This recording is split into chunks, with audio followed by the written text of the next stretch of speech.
everyone and a warm welcome from Team Ishwakwas. Friends, आज हम one word substitution सीखेंगे। One word substitution vocabulary का एक बहुत ही इम्पोर्टेंट हिस्सा है। बहुत से कॉम्पिटिटिव एग्जाम्स में भी इस पर बेस्ड काफ़ी क्वेश्चंस आते हैं। तो क्या होता है वन वर्ड सब्स्टिट्यूशन? बेसिकली इसका मीनिंग है किसी फ्रेज या सेंटेंस को एक शब्द से रिप्लेस कर देना। Instead of using a whole sentence आप एक शब्द का केवल प्रयोग करते हैं। ठीक है, आज हम 20 ऐसे वन वर्ड सब्स्टिट्यूशन सीखेंगे जो लेटर ए से स्टार्ट होते हैं। ठीक है, let's begin. Number 1, partner in crime. Partner in crime को हम लोग बोलते हैं अकम्प्लिस। अब क्या होता है पार्टनर इन क्राइम? जब कोई इंसान कोई गलत काम करता है, चोरी करता है, डकैती करता है या कोई भी गलत काम करता है, तो उसके साथ जो उसका सहयोगी होता है, उसका पार्टनर होता है, जो उसकी मदद करता है गलत काम करने में, उसे बोला जाता है अकम्प्लिस। ठीक है, आगे बढ़े। Number 2,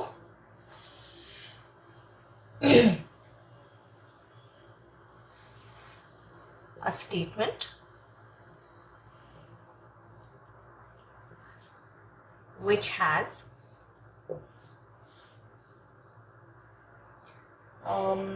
several meanings.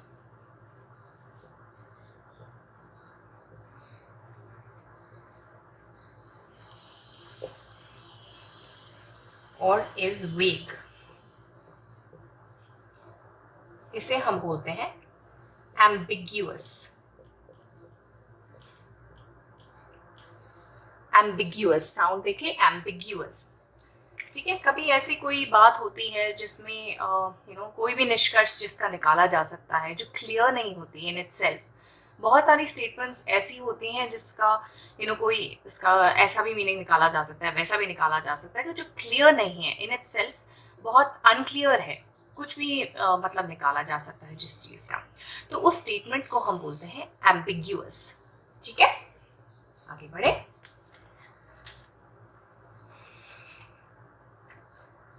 Number 3,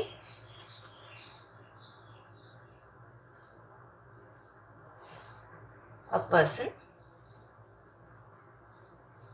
who is able to use both hands equally well. इसको हम बोलते हैं ambidextrous. ambidextrous। बहुत सारे ऐसे लोग होते हैं जो अपने लेफ्ट हैंड और अपने राइट हैंड दोनों का प्रयोग इक्वली बहुत बढ़िया कर सकते हैं। वैसे तो जैसे आई एम अ राइटी, मैं लेफ्ट से कोशिश करूं तो मैं लिख सकती हूँ, पर मेरा आड़ा टेढ़ा राइटिंग आएगी, बहुत अच्छी हैंड राइटिंग मेरी नहीं आएगी। But an ambidextrous person can use both hands. Left से भी वो बहुत खूबसूरत तरीके से लिख सकते हैं, राइट से भी वो अच्छी तरीके से लिख सकते हैं, और खाना खाने में भी वो दोनों हाथों का प्रयोग इक्वली वेल कर सकते हैं। ठीक है, ambidextrous.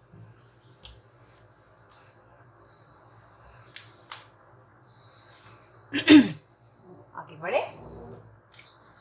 Number 4, to condense or make short। इसे हम बोलते हैं abridge। बहुत सी बड़ी बड़ी किताबें क्लासिक्स होती हैं, और जैसे कि आपकी वुदरिंग हाइट्स है या ग्रेट एक्सपेक्टेशंस है, तो that book is very huge, बहुत मोटी होती है और उसमें डिफ़िकल्ट वर्ड्स का भी प्रयोग होता है। तो बिगिनर्स लेवल के जो इंग्लिश सीखने वाले हैं या हिंदी सीखने वाले हैं, उनको वो चीज़ समझ नहीं आती है। छोटे छोटे बच्चों के लिए हम उसको सिंप्लीफाई और छोटा कर देते हैं ईजी वर्ड्स के साथ, तो उसे हम बोलते हैं अब्रिज्ड वर्जन ऑफ अ बुक, है ना। तो अब्रिज क्या होता है? उसे छोटा कर देना, उसको कंडेंस कर देना, ताकि वो आसानी से कंज्यूम किया जा सके, उसका डेटा उसको समझा जा सके। ठीक है, अ ब्रिज। आगे बढ़े। Number 5, for that purpose.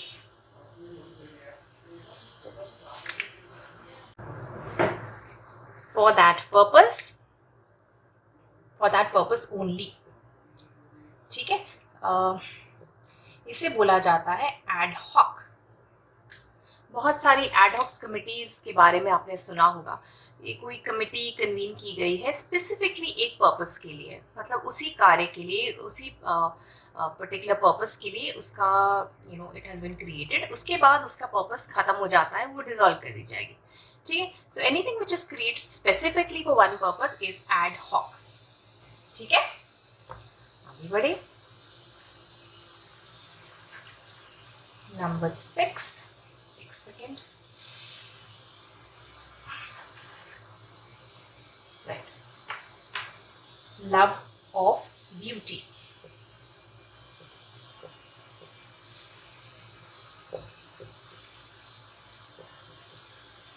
Aesthetic, कोई भी चीज़ अगर बहुत अच्छे से रखी गई हो, सुंदरता से मेंटेन की गई हो, खूबसूरती से उसको सजाया गया हो, तो वो एस्थेटिकली अपीलिंग लगती है, बहुत खूबसूरत लगती है, सुंदर लगती है।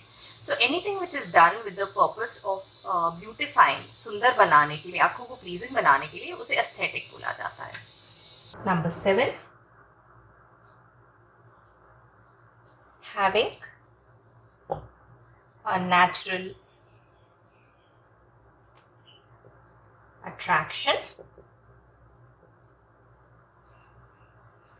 या कह सकते हैं लव फॉर, है ना। इसे हम बोलते हैं अफिनिटी। फॉर एग्जाम्पल, हम छोटे छोटे बच्चों को देखकर हम अपने आप से ही अट्रैक्ट हो जाते हैं, हमें प्यारे लगते हैं वो, है ना। तो हम क्या बोलते हैं कि we have an affinity for young children.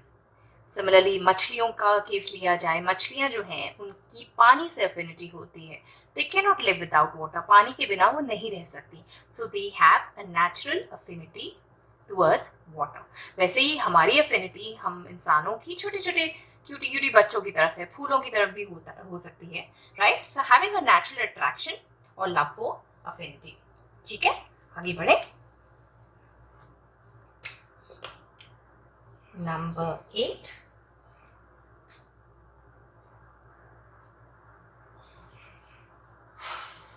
make worse, aggravate। कभी कोई कंडीशन किसी इंसान की या किसी सिचुएशन कोई ख़राब हो सकती है, या आपकी तबीयत ख़राब है, you are not feeling well, तो वो सिचुएशन पहले ही ख़राब है, लेकिन अगर वो सिचुएशन ख़राब से और ख़राब हो जाती है, बद से बदतर हो जाती है, तो हम क्या बोलते हैं, the situation has been aggravated, the condition has been aggravated, है ना। तो एग्रेवेट होना है, जो ऑलरेडी ख़राब सिचुएशन है उसका और ख़राब हो जाना, ठीक है, एग्रेवेट।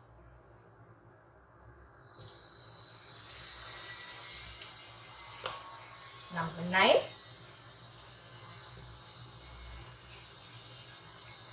one who works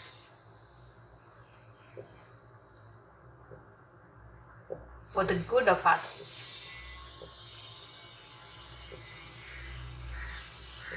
ऐसे बहुत सारे इंसान हैं जो दूसरों की भलाई के लिए, दूसरों की अच्छे के लिए काम करते हैं, who do a lot of social work, समाज सेवा करते हैं, बहुत हेल्प करते हैं दूसरों की, उसे हम बोलते हैं एल्ट्रुइस्ट।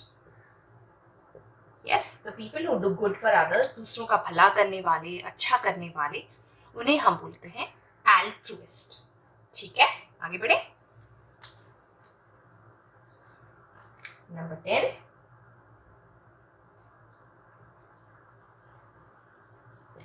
medicine given to counteract poison।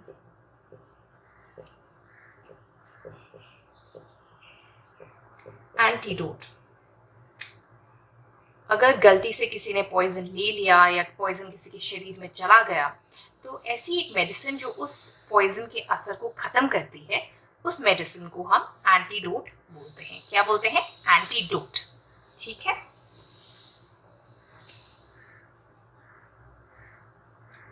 आगे बढ़े। Number 11, study of historical relics या एंटिक्विटीज। एंटिक्विटीज क्या होती है? एंशियंट चीजें, बहुत पुराने जमाने की चीजें। ठीक है, स्टडी ऑफ हिस्टोरिकल रिलिक्स और एंटिक्विटीज इज कॉल्ड आर्कियोलॉजी। जैसे हम लोग मोहनजोदारो और हड़प्पन सिविलाइजेशंस के बारे में जाने, कैसे जाने? क्योंकि एक स्पेशल किस्म के साइंटिस्ट जिन्हें हम आर्कियोलॉजिस्ट बोलते हैं, उन्होंने डिग करके उनको अनकवर किया, उन्होंने खुदाई की और बहुत सारे हिस्टोरिकल रिलिक्स, बहुत पुराने ज़माने की चीज़ें बाहर आई और उसके बारे में, उस सिविलाइजेशन के बारे में हम जान पाए, हम समझ पाए।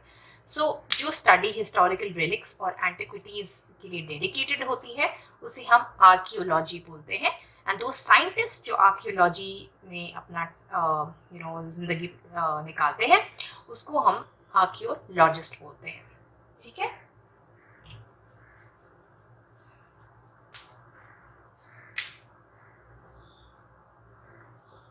Number 12,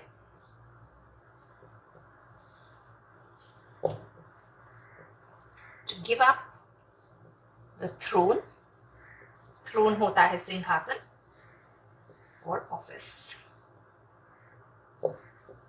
abdicate,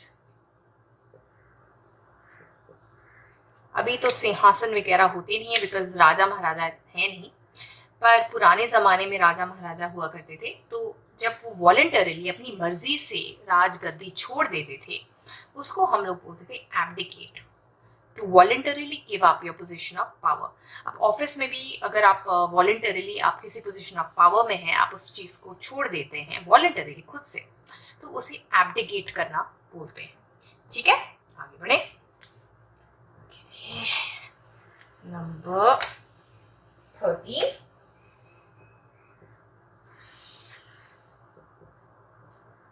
to destroy completely।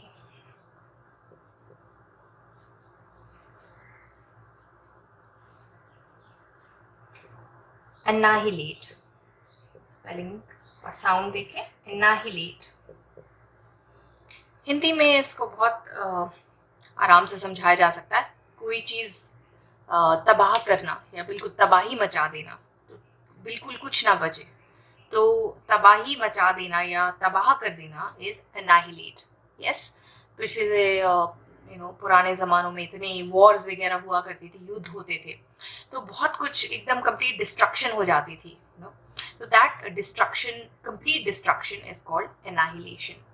annihilate, to destroy completely, पूरी तरह से खत्म कर देना, बर्बाद कर देना।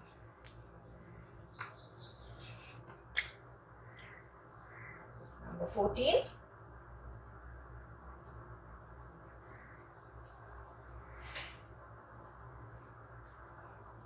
a person who does something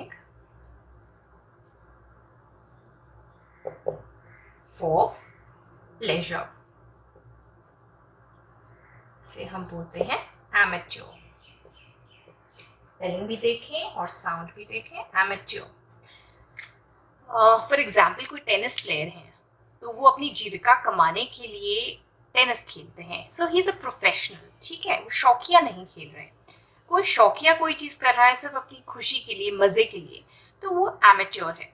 yes, I could play chess for example. मैं एक प्रोफेशनल नहीं हूँ, मगर मुझे चेस खेलने में मजा आता है, तो मैं एक एमेच्योर चेस प्लेयर कहलाऊंगी। ठीक है, कोई भी चीज हम करते हैं नॉट फॉर प्रोफेशनल तरीके के लिए, प्रोफेशनल वे में नहीं, सिर्फ मजे के लिए, इंजॉयमेंट के लिए, फुलफिलमेंट के लिए, तो उसे बोला जाता है, उस इंसान को बोला जाता है एमेच्योर।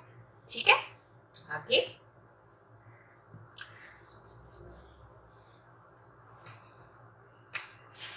नंबर 15 आया, that what's not in current use. Archive. For example हमारी जो नेशनल फिल्म आर्काइव्स हैं पुणे में हैं, वहाँ पर हमारी बहुत पुराने ज़माने की फिल्म्स स्टोर की गई हैं, प्रिजर्व की गई हैं. अब वो हमारी धरोहर है, they are going to be viewed and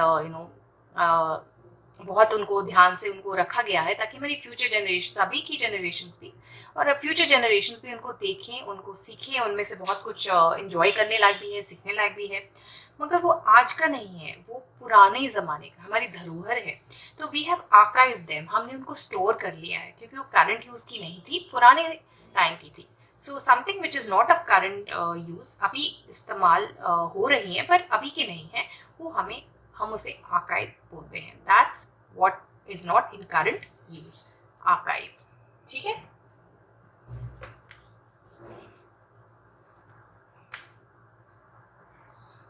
Number 16.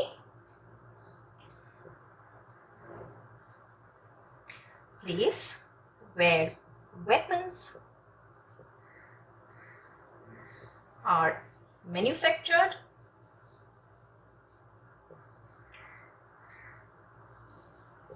and stored.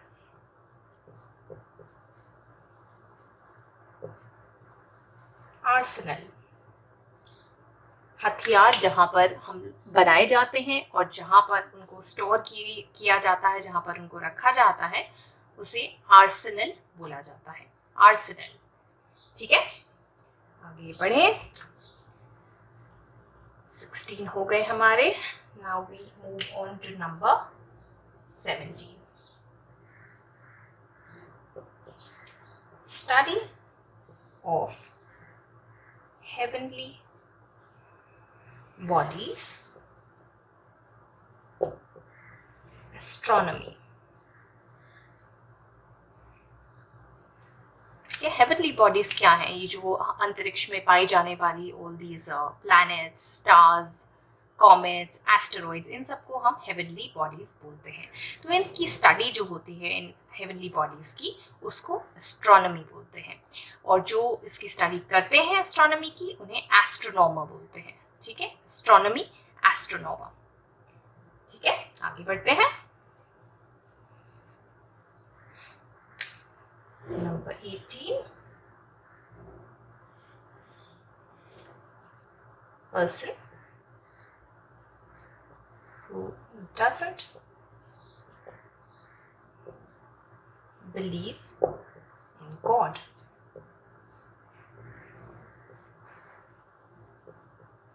Atheist. बहुत सारे ऐसे लोग हैं जो भगवान में नहीं मानते हैं, उन्हें हम अथीस्ट बोलते हैं, या हिंदी में नास्तिक. ठीक है, person who doesn't believe in God, atheist. Right. अच्छा, नंबर 19 और नंबर 20 मैं एक साथ ही लिखना चाहूंगी क्योंकि ये दोनों बहुत ही सिमिलर हैं स्पेलिंग और प्रोनाउंसिएशन में, तो ऑफन कंफ्यूजन हो जाता है उन दोनों को लेके. ठीक है, तो आई राइट देम टुगेदर. मैं फिर तभी आपको एक्सप्लेन कर देती हूँ. Building for keeping and rearing bees. ठीक है, मधुमक्खियां. This is an apiary. एक सेकेंड, ये थोड़ा सा गड़बड़ हो गया. हाँ, एपियरी. ठीक है, बीज मधुमक्खियों को जहां पर रखा जाता है और उनकी रियरिंग की जाती है हनी निकालने के लिए basically. So that place is called an apiary. ठीक है. Number 20. Building for keeping and rearing birds. ठीक है, ये है एवियरी. ठीक है, साउंड ऑलमोस्ट सेम है और स्पेलिंग भी बस यहाँ पी है, यहाँ वी है, सो ऑफन कंफ्यूजन हो जाता है. For bees it is apiary and for birds it is aviary. ठीक है, ये आपने ध्यान रखना है. ओके, यहाँ कंप्लीट होते हैं हमारे 21 वन वर्ड सब्स्टिट्यूशंस। ठीक है, इनकी आप लोग खूब प्रैक्टिस कीजिए, प्रोनाउंसिएशन की भी प्रैक्टिस कीजिए, लिखने की भी कीजिए, एंड जितनी आप प्रैक्टिस करेंगे लिख लिख के बोल बोल के उतनी जल्दी आपको ये याद होते जाएंगे। ठीक है, we will stop over here from Beamish bookworms. Till next time, happy studying, happy reading. अगर आपको आज मेरे साथ सीखने में मज़ा आया तो प्लीज़ बीमिश बुकवर्म्स को लाइक और सब्सक्राइब करें। साथ ही में लगे बेल आइकन को ज़रूर दबाएं ताकि मेरे चैनल की सभी नोटिफिकेशंस आपको मिलती रहें। Thank you for watching.